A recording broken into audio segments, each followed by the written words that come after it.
Carmen's years.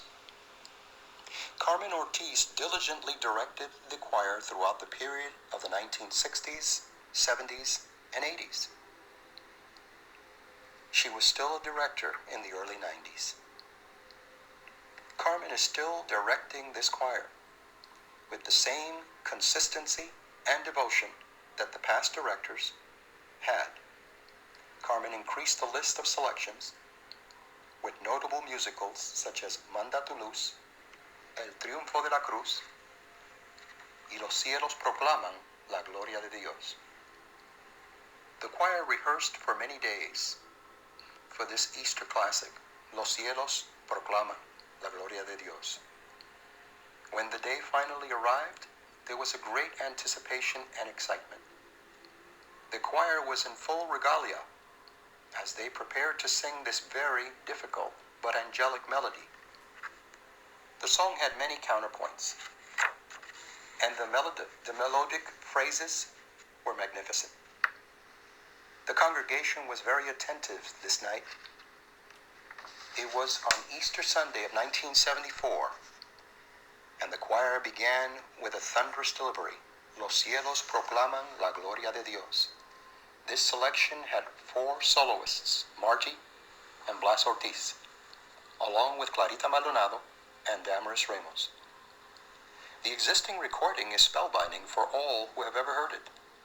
The choir was a well-tuned instrument, and all voices were synchronized in true fashion.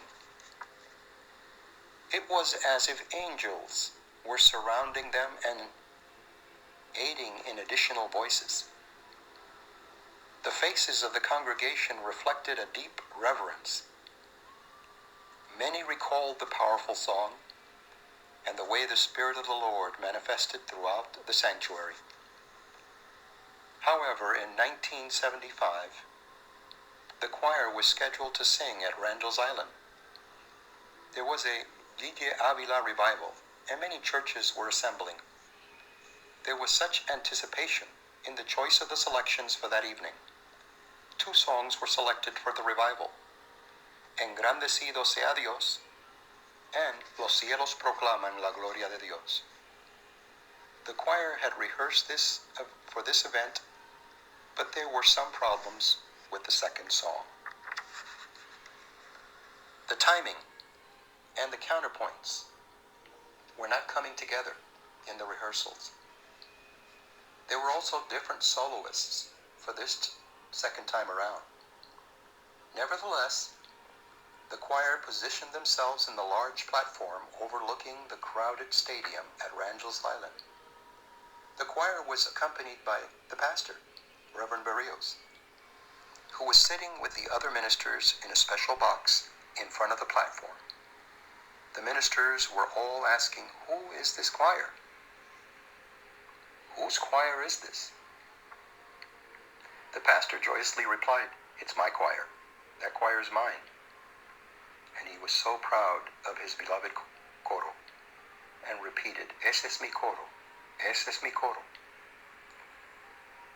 The rich blue robes were now shimmering in the windswept evening, and the moon was now visibly high above the crowded stadium.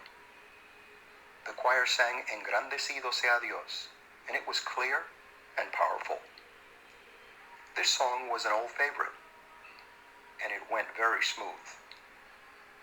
The choir then began to sing the very difficult classic, Los Cielos Proclaman la Gloria de Dios. There were acoustical problems, and this attributed to the breakdown in the sequence of counterpoints and the smooth flow of voices. It is amazing that the sopranos continued the selection and never faltered, and that attributed to the fact that the bulk of the choir was able to regain the harmony throughout the very difficult musical rendition. The choir had completed the choral melody and never imagined what lied ahead. The pastor, realizing that something went wrong, was red-faced in the midst of the ministers. The following day, the news spread of the choir's sour notes. There were reports that the pastor was a little upset. A few chorale members did not go to the choir loft for fear that they would be ridiculed. Needless to say, the tired and true faithful group